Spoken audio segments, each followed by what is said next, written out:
स्वागत है इस चैनल में आप सबका। आज हम लोग करेंगे प्रयोगवाद। सबसे पहले देखेंगे प्रयोगवाद की परिभाषा। सामान्य रूप से प्रयोग शब्द अंग्रेजी में एक्सपेरिमेंट का पर्याय है, किंतु हिंदी प्रयोगवाद शब्द साहित्य की उस धारा विशेष को सूचित करता है जो आई तो प्रगतिवाद के उपरांत, किंतु उसका जन्म मूलतः छायावाद के विरुद्ध प्रतिक्रिया स्वरूप हुआ। प्रयोगवाद के उत्थान के कारण का उल्लेख करते हुए डॉक्टर नागेंद्र ने लिखा है, भाव क्षेत्र में छायावाद की अति इंद्रियता और वायवी सौंदर्य चेतना के विरुद्ध एक वस्तुगत मूर्त और इंद्रिय चेतना का विकास हुआ और सौंदर्य की परिधि में केवल मसृण और मधुर के अतिरिक्त पुरुष अनपढ़ भदेश का समावेश किया।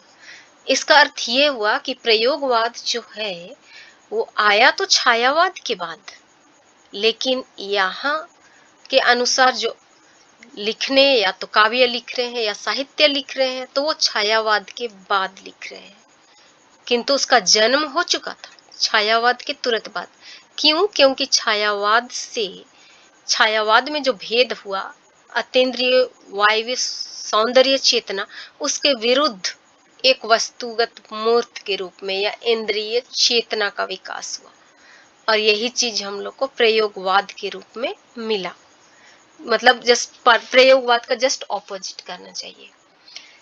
काव्य की धारा विशेष के लिए प्रयोगवाद का नाम संभवतः तार सप्तक में अज्ञेय जी द्वारा दिए गए इस वक्तव्य के आधार पर रखा गया है।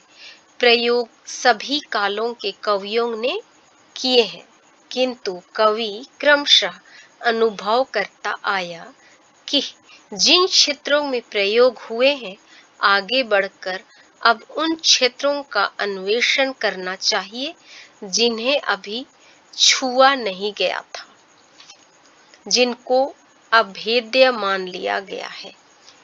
कहने का मतलब हर काव्य का हर वाद में, चाहे वो रहस्यवाद हो, छायावाद हो या प्रगतिवाद हो, सभी वाद में प्रयोगवाद का संभावना है, वहां उत्पन्न हो चुका था, लेकिन कि कोई भी कवि उसको प्रयोग नहीं किया था।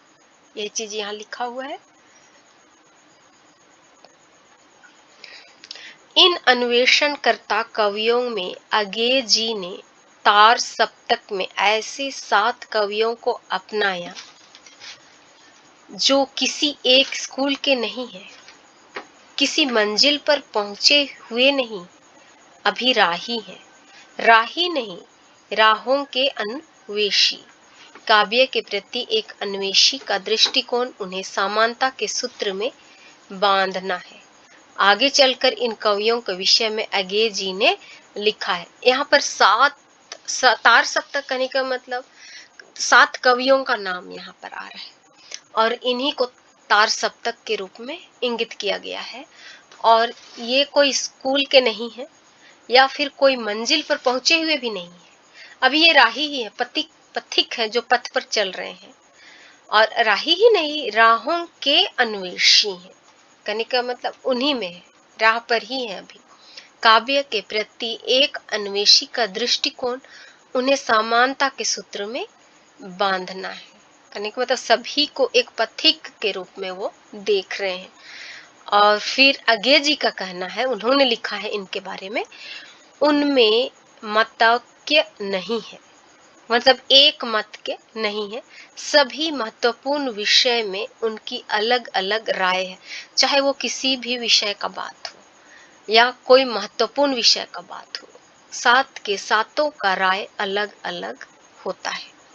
जीवन के विषय में, समाज और धर्म और राजनीति के विषय में, काव्य वस्तु और शैली के छंद और तुक के विषय में, कवि के दायित्वों के प्रत्येक विषय में, उनका आपस में मतभेद है। मतलब ये सातों के सातों जो कवि हैं, किसी का मत नहीं जमता, चाहे वो समाज का के विषय का बात हो, या धर्म का बात हो, या राजनीति का बात हो, या काव्य वस्तु का, या शैली छंद का बात हो। सबका सोच और विचार और राय बिल्कुल अलग है, उनका मत नहीं जमता है। यहाँ तक कि हमारे जगत के ऐसे सर्वमान्य और स्वयं सिद्ध मौलिक सत्यों को भी वे स्वीकार नहीं करते, जैसे लोकतंत्र की आवश्यकता, उद्योगों का समाजीकरण, यांत्रिक युद्ध की उपयोगिता, वनस्पति घी की बुराई, अथवा कानन वाला और सहगल के गानों की उत्कृष्टता इत्यादि। जब सभी सातों के साते कवियों का मत नहीं जम रहा है, तो एक दूसरों का तो बुराई ही करेंगे या फिर उनको मान्यता नहीं देंगे। वे सब एक दूसरे की रुचियों, कृतियों और आशाओं और विश्वास पर, एक दूसरे के जीवन परिपाटी पर, और यहाँ तक कि एक दूसरे के मित्रों और कुत्तों पर भी हंसते हैं। यहाँ साफ साफ आज्ञा जी का कहना है कि सात के सात कवि जो किसी का मत ही नहीं जमता, वो सब एक दूसरे का रुचि के ऊपर भी हंसते हैं, कृत्यों के ऊपर भी हंसते हैं, उनके आशाओं पर, या फिर अपने मित्रों या उनके कुत्तों के ऊपर भी हंसते हैं। इसका कहने का मतलब तनिक भी किसी का राय नहीं जमता है। प्रयोगवादी कवियों का प्रयोग अथवा नूतनता के प्रति इतना अधिक आग्रह बढ़ता चला गया कि सन 1954 के तथा उसके बाद की रचनाओं की नई कविता के नाम से पुकारा जाने लगा। कहने का मतलब 1954 तथा इसके बाद 1954 और इसके बाद की जितनी रचनाएं हैं, उनको नया नाम दिया जाने लगा। कुछ लोग प्रयोगवाद तथा नई कविता के बीच भेद करते हैं, किंतु यह भेद ठीक नहीं, क्योंकि इन दोनों नामों में अभिहित कविता के ना तो कवि ही अलग अलग हैं और ना उनकी मूलभूत प्रवृत्तियां। ये जो लिखते हैं सबका राय अलग है, लेकिन इनकी जो प्रवृत्तियां हैं, प्रवृत्तियों का मूलभूत कहने का मतलब उनका जड़ लगभग एक है। इसीलिए हम लोग अलग अलग नाम नहीं दे सकते हैं। जो 1954 के बाद जितने भी रचनाएं हैं, उसको प्रयोगवाद के ही नाम से जाना चाहिए। कुछ लोगों का भेद है, किंतु वो ठीक नहीं, क्योंकि उनका जो प्रवृत्ति है या प्रयोगवाद की जो मूलभूत प्रवृत्तियां हैं वो तो सेम है। इसीलिए आगे हम लोग देखते हैं प्रयोगवाद हिंदी काव्य का संक्षिप्त परिचय। उसका संक्षिप्त परिचय MCQ multiple choice question net के लिए आ सकता है, इसीलिए ध्यान हम लोग देंगे। प्रयोगवाद का आरंभ तार सप्तक के प्रकाशन सन 1943 ईस्वी। तार सप्तक का प्रकाशन कब हुआ था? 1943 1943 ईस्वी से माना जाता है। इनमें 7 कवियों की कविताएं संकलित हैं, इसीलिए इसे तार सप्तक कहा जाता है, क्योंकि 7 कवियों की कविताएं एक ही पुस्तक में संकलित हैं।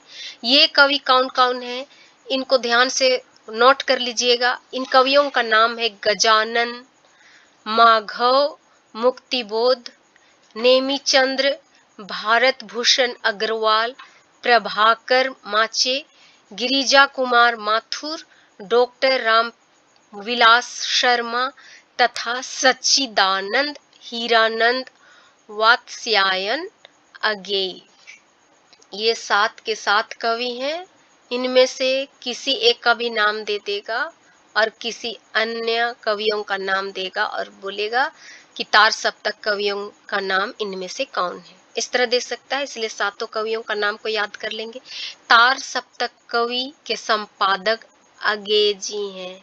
उनका जो संपादक है वो अगे जी हैं। वो था सन 1951 1951 में पुनः अगे जी के ही संपादकत्व में दूसरा सप्तक प्रकाश में आया। इसमें फिर 7 कवियों की कविताएं संकलित की गईं। पहला हुआ था 1943 में और दूसरा हुआ है 1951 में। दोनों का ही संपादक अंगेजी ही हैं, जो 7 कवियों के कविताओं को संकलित करके एक पुस्तक में लिखे थे। इन कवियों का नाम क्या क्या है? दूसरी बार जो लिखे हैं उनमें है भवानी प्रसाद मिश्र, शकुंतला माथुर, हरि नारायण व्यास, शमशेर बहादुर सिंह, नरेश कुमार मेहता, रघुवीर सहाय तथा धर्मवीर भारती।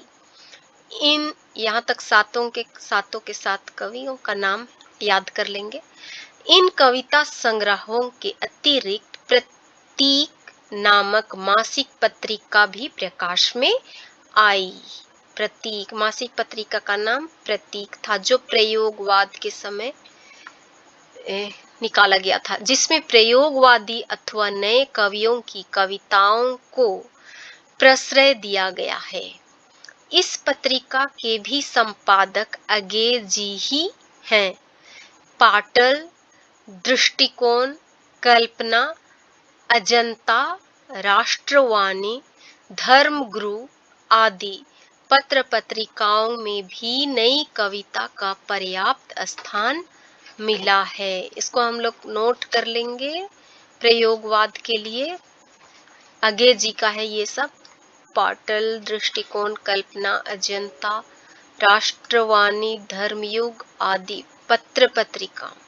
क्वेश्चन आ सकता है मल्टीपल चॉइस क्वेश्चन में, ये पत्र पत्रिका का नाम है या पुस्तक का नाम है या कहानी का या उपन्यास का। इस तरह से ये सब पत्र पत्रिकाओं में कविताओं को पर्याप्त स्थान दिया गया था। ऐसे पत्रिकाएं थे जिसमें कविताएं लिखी जाती थी और वो कविताएं जो होती थी वो प्रयोगवाद के समय की थी। और ये था सन 1954 में नई कविता डॉक्टर जगदीश गुप्त के संपादन में निकली थी। 1954 में नई कविता डॉक्टर जगदीश गुप्त के संपादन में निकली थी। यह वार्षिक पत्रिका है। वार्षिक पत्रिका है। नई कविता जो था वो वार्षिक पत्रिका है, जिसके आज तक कई अंक प्रकाश में आ चुके हैं। निकष भी नई कविता की प्रमुख पत्रिका है। निकष तार सप्तक तथा दूसरा सप्तक की परंपरा में तीसरा सप्तक भी प्रकाशित हुआ है। सप्तक जब रहेगा तो 7 कवियों का संग्रह रहेगा, 7 कवियों के कविताओं का संग्रह रहेगा। इस बात को याद रखिएगा। प्रथम तार सप्तक, दूसरा तार सप्तक, फिर तीसरा सप्तक, ये सभी प्रकाशित हुए हैं। उनका वर्ष भी याद कर लेना है। जिसके संपादक अज्ञेय हैं। सारे के सारे सप्तक जो है ये इनका संपादक अज्ञेय जी हैं। इसमें भी 7 ही कवियों की रचनाएं संग्रहित हैं। सप्तक में ही छिपा हुआ है 7, तो 7 कवियों का संग्रह होगा, वो भी कविता। प्रयोगवाद कीवा नई कविता के विभिन्न कवियों के अनेकों स्वतंत्र कविता संकलन भी प्रकाशित हो चुके हैं।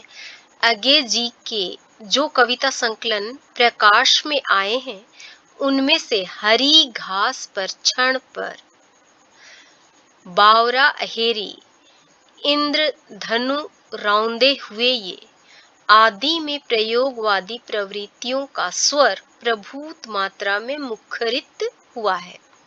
गिरिजा कुमार माथुर के काव्य संग्रह मंजीर, सबको याद कर लेना है कि इसका संग्रह कौन है। गिरिजा कुमार माथुर के काव्य संग्रह मंजीर, नाश और निर्माण, शीला, पंख चमकीले तथा धूप के धान, ये उल्लेखनीय है। गिरिजा कुमार माथुर के मंजीर, नाश और निर्माण, शीला, पंख चमकीले तथा धूप के धान, ये सभी उल्लेखनीय है गिरिजा कुमार के लिए।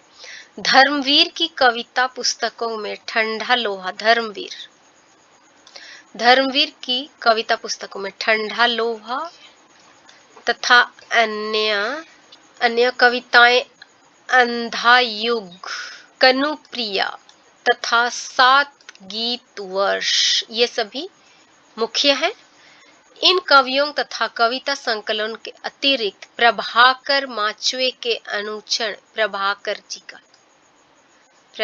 प्रभाकर माचवे के अनुचर कौन कौन से हैं राइटर या पोएट, फिर उनका रचना लिखते जाइएगा। अनुचर तथा स्वर्ण भंग, भारत भूषण, बहुत इंपॉर्टेंट है, भारत भूषण अग्रवाल का ओ अप्रस्तुत मन, जगदीश गुप्त के नाव के पांव, ये जगदीश सर का है, जगदीश गुप्त जी के है नाव के पांव, और भारत भूषण अग्रवाल के है ओ अप्रस्तुत मन। तथा शब्ददंश, ये जगदीश गुप्त का है, शब्ददंश। कुंवर नारायण का चक्रव्यूह, दुष्यंत कुमार का सूर्य का स्वागत, देवराज जी का धरती और स्वर्ग, नरेश मेहता का बनपाखी सुनो, अजीत कुमार का अकेले कंठ की पुकार, कीर्ति चौधरी की कविताएं आदि कविता संग्रह भी प्रयोगवादी कविता के सुंदर उदाहरण हैं। इसके अलावा और भी हैं लक्ष्मीकांत वर्मा, सर्वेश्वर दयाल सक्सेना, बालकृष्ण राव, विजयदेव नारायण शाही आदि अन्य भी इस काव्य धारा के प्रमुख कवि हैं, मतलब सभी प्रयोगवाद के कवि हैं। प्रयोगवाद की प्रमुख प्रवृत्तियां क्या क्या है देखते हैं। उनका प्रमुख प्रवृत्ति है, दो ही मेन प्रमुख वर्ग में बांट सकते हैं हम लोग प्रयोगवाद की प्रवृत्तियों को। पहला है विषयगत प्रवृत्तियां तथा दूसरा है शिल्पगत प्रवृत्तियां। प्रयोगवाद के प्रमुख प्रवृत्तियों से भी क्वेश्चन बन सकता है, विषयगत प्रवृत्तियां और शिल्पगत प्रवृत्तियां। विषयगत प्रवृत्तियां, प्रयोगवाद के विषयगत प्रवृत्तियों में सर्वप्रथम है प्रयोगवादी कवियों का समसामयिक जीवन के प्रति आग्रह। सामयिक वस्तुओं तथा व्यापारों ने इस काव्य धारा को बहुत अधिक प्रभावित किया है। रिक्शों के भोंपू की आवाज, लाउडस्पीकर का चित्कार, मशीन के अलार्म की चीख, रेल के इंजन की सीटी आदि सभी की यथावत अभिव्यक्ति यहाँ मिलेगी। गिरिजा कुमार माथुर की हब्स देश नामक कविता के निम्नांकित पंक्तियों में आधुनिक औद्योगिक और रासायनिक युग की वाणी प्रदान की गई है। ये हम लोग देख सकते हैं कि विषयगत प्रवृत्तियों में कुछ ना कुछ विषय लेकर के जो सुनाई देता है या दिखता है उसी के बारे में लिखा गया है। औद्योगिक या रासायनिक युग का वाणी के बारे में करने में जो सुनाई देता है। उगल रही है खाने सोना, अब्रक तांबा जस्त क्रोनियम, टीन कोयला लौह प्लेटिनम, यूरेनियम अनमोल रसायन, कोपेक सिल्क कपास अनधन, द्रव्य फॉस्फेटों से पूरित। ये कविता में सारे के सारे मेटल्स का नाम डाल दिया गया है। इससे पता चल रहा है कि औद्योगिक का जो वाणी है उसको प्रदान किया गया है प्रयोगवाद में, मतलब इस तरह का प्रवृत्ति दिखता है। और ये पंक्तियां जो ली गई हैं वो गिरिजा कुमार माथुर की हैं। ये पंक्तियां लिखा हुआ रहेगा और किसकी है, किसकी काव्य है और कहाँ से ली गया है वो हो जाएगा, हब्स देश से लिया गया है और गिरिजा कुमार माथुर के द्वारा लिखा गया है। ललित विलोचन शर्मा ने वसंत वर्णन के प्रसंग में लाउड स्पीकर की ध्वनि को अंकित किया है। प्रत्यूष वर्णन ने उन्होंने रिक्शों के भोंपू की आवाज का उल्लेख किया है। प्रत्यूष ने रिक्शे की भोंपू। एक अन्य स्थल पर रेल के इंजन की ध्वनि का उल्लेख किया है। रेल की इंजन का, ये प्रत्यूष का है। मदन वात्सल्यायन ने भी कारखानों में चलने वाले मशीनों की ध्वनि का ज्यों का त्यों अवतरित कर दिया। प्रयोगवादियों का समसामयिकता के प्रति इतना अधिक मोह है कि उन्होंने उपमान तथा बिंबों का चयन भी समसामयिक युग के विभिन्न उपकरणों से किया है। भारत भूषण अग्रवाल ने लाउड स्पीकर तथा टाइपराइटर की के उपमान में प्रस्तुत किया। रघुवीर सहाय ने भी पहिए और सिनेमा की रील के उपमानों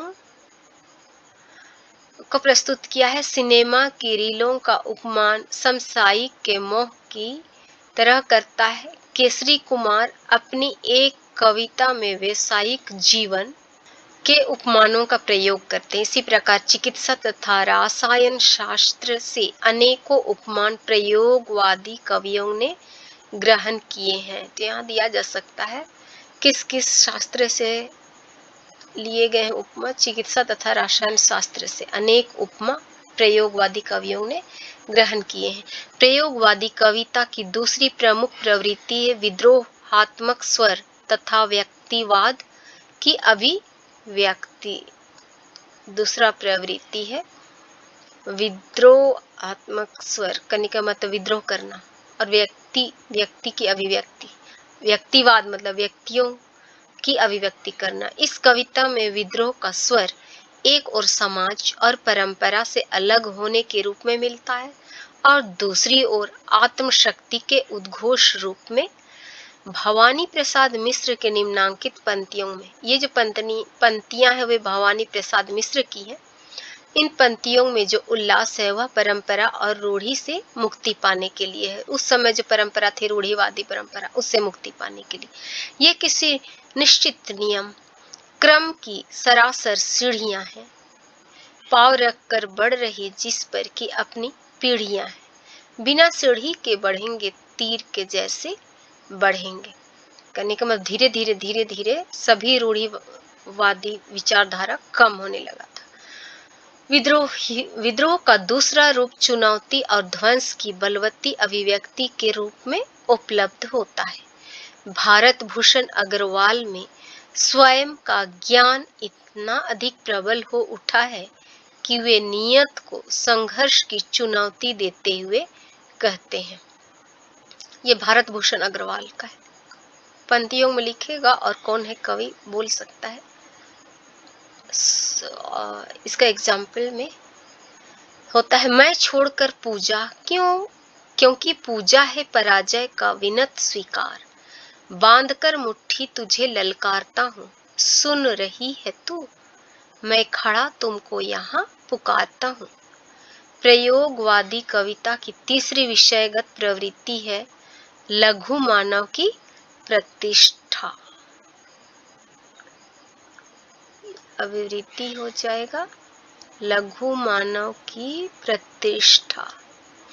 वस्तुतः प्रयोगवादी काव्य में लघु मानव की एक ऐसी धारणा को स्थान मिला है जो इतिहास की गति को एक अप्रत्याशित मोड़ दे सकने की क्षमता की ओर इंगित करती है। उदाहरण के लिए धर्मवीर भारती का ये उदाहरण के लिए लेते हैं। ये एग्जाम्पल है लेकिन एमसीक्यू में दे सकता है। लिखेगा और किसकी रचना है, कहाँ से ली गई है पूछ सकता है। मैं रथ का टूटा पहिया हूँ लेकिन मुझे फेंको मत। इतिहासों की सामूहिक गति सहसा झूठी पड़ जाने पर क्या जाने सच्चाई टूटे हुए पहियों का आश्रय ले। इस तरह से कविता दे देगा, लिखेगा कौन सा वाद का है, किस कवि का है, इस तरह से देगा। इसीलिए इस सबको ध्यान से पढ़ना होगा। इस काव्य में मानव के लघु व्यक्तित्व की उस शक्ति पर गौरव तथा अभिमान की अभिव्यक्ति की गई है जो महत्ता की चरम सीमा का स्पर्श करती है। प्रयोगवादी, इसका कहने का मतलब है कि इंसान का व्यक्तित्व को बहुत अधिक महत्व दिया गया है, अभिमान के तौर पर दिखलाया गया, घमंड के रूप में दिखलाया गया है। प्रयोगवादी काव्य धारा की चौथी प्रवृत्ति है अनास्थावादी तथा संशयात्मक स्वरों की अभिव्यक्ति। कहने का मतलब इसमें विश्वास नहीं रहता है और संशयात्मक स्वर अभिव्यक्त होता है। इसमें एग्जाम्पल लेंगे डॉक्टर शंभुनाथ चतुर्वेदी। अनास्थामूलक प्रयोगवादी काव्य के दो पक्ष स्वीकार किए गए, इसमें भी दो पक्ष किए गए, एक आस्था और अनास्था की द्वंद्वमयी अभिव्यक्ति करने का मतलब एक विश्वास है और एक अविश्वास, उसके बीच जो द्वंद्व चल रहा है, द्वंद्व मीन्स हाँ या ना के बीच में पड़ना, को निम्नांकित पंक्तियों में कुंठांजय असमर्थता का प्रतिफलन हुआ है। अपनी कुंठाओं की दीवारों में बंदी मैं घुटता हूँ। भारती के अंधा युग के विषय में तो भारती के द्वारा अंधा युग लिखा गया है। इसके विषय में डॉक्टर शंभुनाथ चतुर्वेदी ने यहाँ तक कहा कि उनका कथन सर्वथा उपयुक्त प्रतीत होता है कि अंधा युग में अनास्था सर्वत्र व्याप्त है, मतलब अविश्वास सभी ओर है। गांधारी, युयुत्सु और अश्वत्थामा के चरित्र मर्यादा की अपेक्षा अनास्था के अधिक निकट है। भारती ने अंधा युग में मर्यादा की स्थापना और विघटन की समस्या को लिया है, परंतु प्रत्येक चरित्र विघटित है। आस्था की मनोवृत्ति किसी भी पात्र में उपलब्ध नहीं होती। गांधारी को कृष्ण के तथाकथित धर्म के प्रति अनास्था है और यह अनास्था विदुर के शब्दों में निराशा जनित है। बलराम भी कृष्ण पर आपेक्षकर उनके प्रति अनास्था का प्रदर्शन करते हैं। युयुत्सु के चरित्र में भी सुदृढ़ आस्था का प्रभाव है, अन्यथा वह दुर्योधन का समर्थन कर परिजनों की सहानुभूति प्राप्त न कर सकने पर पश्चाताप न करता। यहाँ पर अनास्था कहने का मतलब अविश्वास के बारे में दर्शाया गया है। ये है भारती के द्वारा अंधा युग के बारे में दिया गया है। अश्वत्थामा अपनी अमानुषिकता में अनास्थापूर्ण चरित्र है। युधिष्ठिर द्वारा आत्महत्या का प्रयास और युद्धोत्तर कथन उसकी हताशा और अनास्था के परिचायक कहे जा सकते हैं। युधिष्ठिर ने परिजनों की चारित्रिक व्याख्या करते हुए सर्वव्यापी अंधकार और रास का संकेत किया है। कहने का मतलब जब युद्ध खत्म हो जाता है उसके बाद उसका जो युधिष्ठिर का आत्महत्या करने का जो प्रयास रहता है उसके बारे में लिखते हैं। इसको चरित्र युधिष्ठिर का चरित्र के बारे में परिजनों का व्याख्या करते हुए लिखा जाता है। अहंकार और रास का संकेत। यह है मेरा हंसोन्मुख कुटुंब, जिसे कुछ ही वर्षों में बाहर घिरा हुआ अंधेरा निगल जाएगा। प्रयोगवादी कविता में पस्ती, पराजय और अविश्वास की अभिव्यक्ति के रूप में भी अनास्था को प्रमुख स्थान मिला है। प्रयोगवादी में विश्वास का कोई स्थान नहीं है। विजय देवनारायण शाही ने भी व्यक्ति या समाज के जीवन को आक्रांत करने वाली अनास्था का भी स्पष्ट प्रकाशन किया है और संपूर्ण समाज अथवा व्यक्ति विशेष से अनास्था के तत्वों को ग्रहण करने का भी संदेश दिया है। इसमें भी लोग एग्जाम्पल देखेंगे। ये है विजय देवनारायण शाही। हर आंसू कायरता के खीज नहीं होता, बाहर आओ सब साथ मिलकर रोवो। विवेच्य काव्य धारा की पांचवी प्रवृत्ति के अंतर्गत, इसमें पांचवा प्रवृत्ति के अंतर्गत हो जाएगा जो प्रयोगवाद का काव्य धारा है, उसकी पांचवी प्रवृत्ति के अंतर्गत आस्था तथा भविष्य के प्रति विश्वास को लिया जा सकता है। इसमें कुछ आस्था रहेगा, विश्वास रहेगा और भविष्य के प्रति विश्वास। आस्था है, विश्वास है तो फिर भविष्य के प्रति तो रहेगा। नरेश मेहता तथा रघुवीर सहाय ने काव्य में अनास्था मूलक तत्वों को अनावश्यक माना है। कहने का मतलब जो अनास्था के बारे लिखे हैं उसको वो अनावश्यक माने हैं, उसको लोग नहीं माने। ये है नहीं मानने वाले नरेश मेहता, मतलब ये लोग विश्वास करने वाले में से हैं। रघुवीर सहाय, ये सब आस्था को स्थान देते हैं और भविष्य के प्रति विश्वास रखते हैं। गिरिजा कुमार माथुर के काव्य में आस्था के बल पर नवनिर्माण का स्वर भली प्रकार मुखरित हुआ है। हरिनारायण व्यास तथा नरेश मेहता में भी आस्था मूलक प्रवृत्तियों के प्रति आग्रह आस्था का पहला रूप पुरोगामी संकल्प का सूचक है। उदाहरणार्थ अगे जी की इन पंक्तियों में आस्था के कुछ सफल अभिव्यक्ति हुए हैं, मतलब विश्वास में जो लिखे हैं, आस्था में जो लिखे हैं उनका एक है अगे जी का है ये, मैं आस्था हूँ तो मैं निरंतर उठते रहने की शक्ति हूँ, जो मेरा कर्म है उसमें मुझे संशय का नाम नहीं, वह मेरी अपनी सांस सा पहचाना है। यहाँ पर अगे जी का कथन है ये। आस्था के दूसरे रूप में सर्जन शक्ति अथवा कर्म निष्ठा की भावना आती है। एक अन्य स्थल पर अगे जी ने आस्था के माध्यम से पूर्णतः उच्चतम धरातल पर प्रतिष्ठित होने की बात का संकेत किया है, ये भी अगे जी का ही है। आस्था न कांपे मानव फिर मिट्टी का भी देवता हो जाता है, ये भी अगे जी का है कथन है। वेदना की अनुभूति को प्रयोगवाद की छठी प्रवृत्ति स्वीकार किया जा सकता है। वेदना जो है, दुख या कष्ट बोलेंगे, ये प्रयोगवाद का छठा प्रवृत्ति हो सकता है। प्रयोगवादी कवि वेदना से पलायन ना करके उसके सानिध्य की अभिलाषा करते हैं। इसे उसने दो रूपों में, इसको भी दो रूप में स्वीकार किया है। एक तो वेदना को सहन करने की लालसा के प्रकटीकरण में, और दूसरे वेदना या पीड़ा की अतल गहराइयों में बैठकर नए अर्थ की उपलब्धि के रूप में।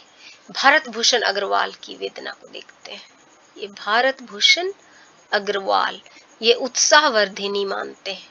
कहने का मतलब जिसका लाइफ में वेदना है, तकलीफ है, उसको वो उत्साहवर्धनी मानते हैं। पर न हिम्मत हार प्रज्वलित है प्राण में, अब भी व्यथा का दीप ढाल उसमें शक्ति अपनी लाओ उठा। कहने का मतलब उनको उत्साह कर रहे हैं कि वेदना में भी एक उत्साहवर्धनी हो सकता है, उत्साह मिल सकता है वेदना में भी, एक हताश में भी, या एक निराशापन में, या हार में भी जीत है, इस तरह का उत्साह है। मुक्ति बोध की मान्यता है कि वेदना अथवा पीड़ा की अवशेष मानव को संघर्ष शक्ति को उभारते हैं। प्रयोगवादी काव्य की सातवीं प्रवृत्ति है समष्टि कल्याण की भावना। इस काव्य में व्यष्टि के सुख की अपेक्षा समष्टि कल्याण को अधिक महत्व दिया गया है। रघुवीर सहाय सूर्य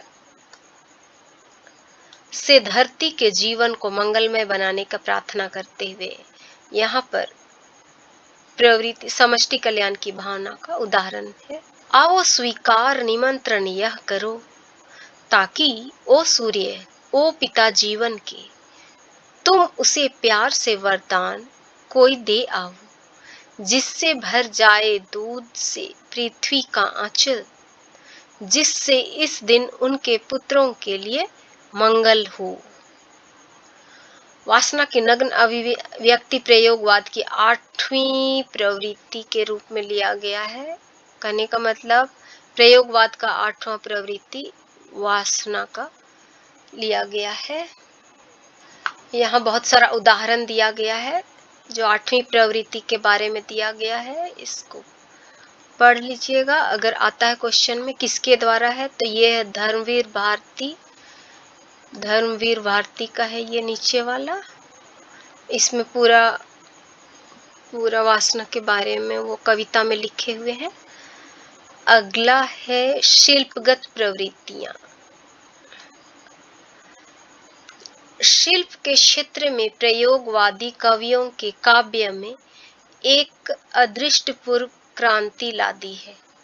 मुक्ति बोध में कुछ ऐसे संकेत मिलते हैं जो वक्रता से स्पष्टता की ओर जाने की प्रवृत्ति के सूचक हैं।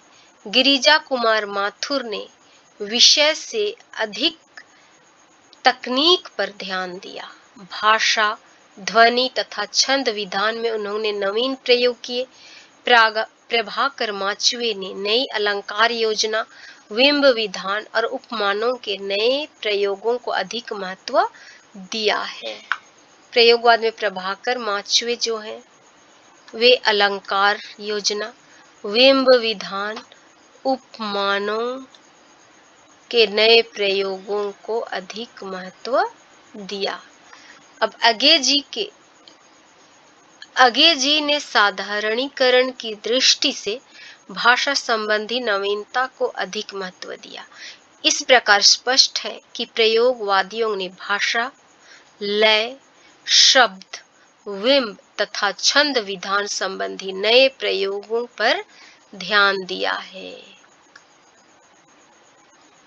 ये हो गया प्रयोगवाद में भाषा, लय, शब्द, विंब, छंद विधान, इनका होना अति आवश्यक है। प्रयोगवादी कविता में विंब योजना बड़ी सफलता के साथ की गई है। प्रयोगवादी कविता में सबसे सफलता रूप क्या दिखता है? विंब योजना, मतलब किसी एक वस्तु को दूसरा से विंबित करना या किसी इंसान को किसी दूसरे से कंपेयर करते हुए विंबित करना। इस कविता के पूर्व की किसी कविता में इतने अधिक स्पष्ट विंब उतरे हैं, इसमें संदेह है। विंब योजना के विषय में प्रयोगवादियों की बहुत बड़ी विशेषता यह है कि इनके विंब नितांत सजीव हैं। इनके जो भी विंब है वे बिल्कुल सजीव हैं। अप्रस्तुत योजना में प्रयोगवादी कवियों ने पुराने उपमानों का इस प्रकार परित्याग कर दिया है जैसे दूध में पड़ी हुई मक्खी को निकालकर फेंक देते हैं। इनके प्रायः सभी उपमान एकदम नए हैं।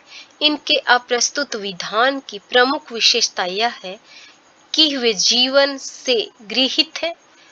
उनकी संयोजना के लिए कल्पना के पंखों पर नहीं उड़ा गया है। उदाहरण के लिए प्रभाकर माचवे की ये दो पंक्तियां प्रस्तुत हैं। प्रभाकर माचवे की दो पंक्तियां। नौन तेल लकड़ी की फिक्र में लगे, घुन से, मकड़ी के जाल से, कोल्हू के बैल से। उपमान की नवीनता मुक्ति बोध के इन कवि पंक्तियों में भी देखते ही बनती है, जिनमें उन्होंने नेत्रों के लिए लालटेन और पांवों के लिए स्तंभ के उपमानों को चुना है। यहाँ उपमान किसी न किसी से कंपेयर करना, और वो भी सजीवता के तौर पर।